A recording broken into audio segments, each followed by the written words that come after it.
On croit généralement dans le monde que les premières années de l'empereur ont été taciturnes, sombres, moroses. Au contraire, il était fort gai. Il n'a pas de plus grand plaisir que de nous raconter les espiègleries de son écho d'artillerie semble oublier. Tout à fait. Momentanément les malheurs que nous enchaînons ici quand il s'abandonne aux détails de ces temps heureux de sa première jeunesse. C'était un vieux commandant de plus de 80 ans qui vénérait en fort du reste lequel venant un jour le faire exercice du canon, suivait chaque coup avec sa lorgnette, assuré qu'on devait avoir été bien loin du bout. S'inquiéter, s'informer à ses voisins si quelqu'un avait vu porter le coup. Personne n'avait garde. Les jeunes gens esquemoutons les boulets tout. Les fois qu'ils chargeaient, le vieux général avait de l'esprit. Au bout de 5 ou 6 coups, il lui prit fantaisie de faire compter des boulets. Il n'eut pas moyen de s'en dédire. Il trouva le jour fort gai. Il n'en ordonna pas moins les arrêts à tous. Une autre fois, c'était quelqu'un de le capitaine qu'il prenait en grippe au bout de ce y avait quelques vengeances, à dire-t-il. Arrêtons alors de les bénir de la société, les réduire à s'imposer eux-mêmes des espèces d'arrêts. 4 ou 5 jeunes gens se partageaient les rôles et s'attachaient au pas de malheureux proscrits se trouvaient partout où celui-ci paraissait en société. Est-il n'ouvrait pas la bouche, qu'il ne fut aussitôt méthodique contredit dans les formes les plus polies avec esprit et logique. Les malheureux n'avaient plus qu'à déguerpir. Une autre fois encore, c'était un camarade, disait Napoléon, le géant au-dessous de mais qui avait pris le gouvernance de donner corps. Il assourdissait de manière à distraire de toute espèce de travail. On se rencontre dans l'escalier. Mon cher, vous devez bien vous fatiguer avec votre corps. Mais non, pas du tout. Eh bien, vous fatiguez beaucoup les autres. J'en suis fâché. Mais vous feriez mieux d'aller donner de votre corps plus. One. Je suis maître dans ma chambre. On pourrait vous donner quelques doutes là-dessus. Je ne pense pas que personne fût assez osé arrêter les conseils des camarades examinent avant de le permettre. Il prononce qu'à l'avenir, l'un ira donner au corps plus loin et que l'autre sera plus endurant. L'empereur, dans la campagne de 1814, retrouva son donneur de cœur dans le voisinage de Soissons où de Léon y vivait sur sa terre et venait donner des renseignements importants sur la position de l'ennemi. L'empereur le retint et fit son aide de camp. C'était le colonel Bussy. Napoléon, dans son régiment d'artillerie, suivait beaucoup la société partout où il se trouvait et toujours avec beaucoup de succès. Les femmes, dans ce temps, accordaient beaucoup à l'esprit. C'était alors auprès d'elle les grands moyens de séduction. Il fit à cette époque ce qu'il appelle son voyage sentimental de Valence au Mont-Cenis et Bourgogne et fut au moment de l'écrire à la façon de Sterne. Le fidèle de Mozy était de la partie ne le quittant jamais et ses récits sur la vie privée de Napoléon venant à se rattacher à sa vie publique pourrions donner la vie entière de l'empereur, on verrait que bien qu'elle soit si extraordinaire dans les événements, Il n'en est pas des plus simples ni plus naturels dans sa course.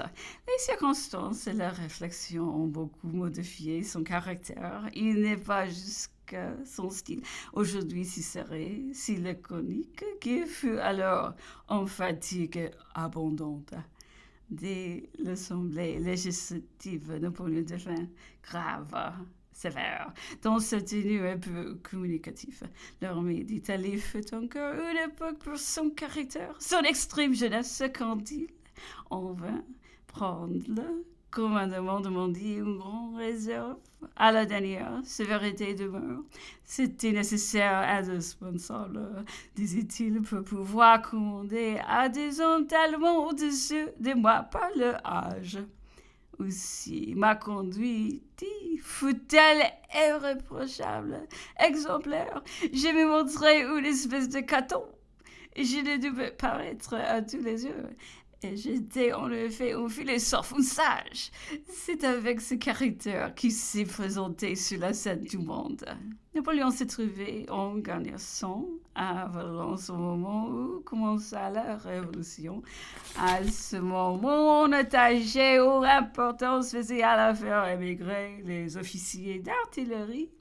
Ceux-ci, de leur côté, étaient fort divisés d'opinion. Napoléon, tout aux idées du jour, avec l'instinct des grandes choses et la passion de la gloire nationale, prit le parti de la Révolution et son exemple influent sur la grande majorité du régiment. Il fut très chaud patriote sur l'Assemblée constituante, mais la législative devint une époque nouvelle pour ses idées et ses opinions.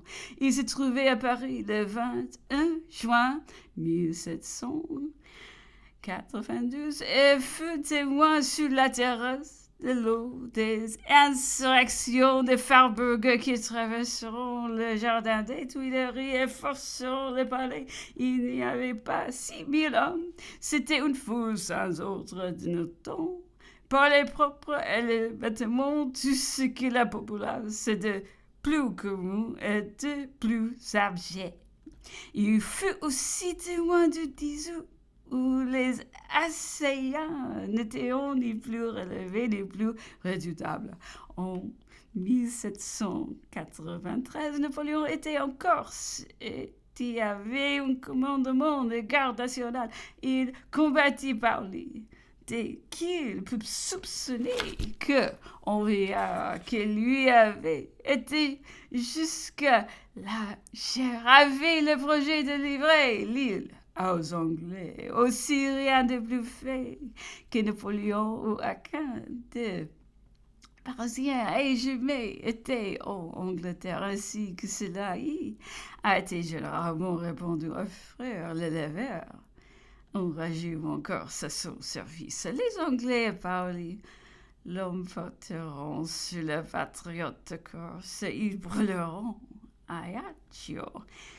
La maison des Bonaparte fut incendiée et toute la famille se trouva dans l'obligation de gagner le continent.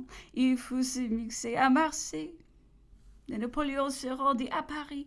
Il y arriva au moment où les fédéralistes de Marseille venaient de livrer Toulon aux Anglais. Vendredi 1 septembre au mercredi 6. Le 1er septembre, notre latitude nous annonçait que nous verrions les îles du Cap vert dans la journée. L'horizon était couvert à la nuit. Nous n'apercevions rien. L'admiral convaincu que nous avions des erreurs en longitude allaient prendre sur la droite à l'ouest pour rencontrer ces îles. Lorsqu'un brick qui était de l'avant fit signal qu'il les découvrait à gauche, il se leva. Dans la nuit, une espèce de tempête du sud-est, et si l'heureux était en sens opposé, et que l'admiral eût pris en effet sur la droite, nous aurions pu nous trouver en perdition, ce qui prouve que malgré les grands progrès de l'art, les heureux sont très faciles et les chances fort dangereuses. Le vent étant toujours très fort, la mer étant très grosse, Admiral préféra continuer sa route plutôt que de s'obstiner à faire de l'eau. Il espérait d'ailleurs en avoir assez de nous annoncer un passage prospère. Nous étions déjà fort avancés. La circonstance continuait d'être favorable. La température était douce. Notre navigation était heureuse. Elle peut même nous paraître agréable si elle s'était faite dans nos projets et d'après notre volonté, mais qu'on oubliait nos mots et se distraire de notre avenir. Le travail seul pouvait nous faire supporter la longueur et l'ennui de nos journées. Je vais imaginer d'apprendre l'anglais à mon fils. L'empereur à qui je parlais de ses progrès voulait prendre aussi. Je m'étudiais lui compose une méthode est un tableau très simple qu'il invitait en tout l'ennui. Cela fait très bien.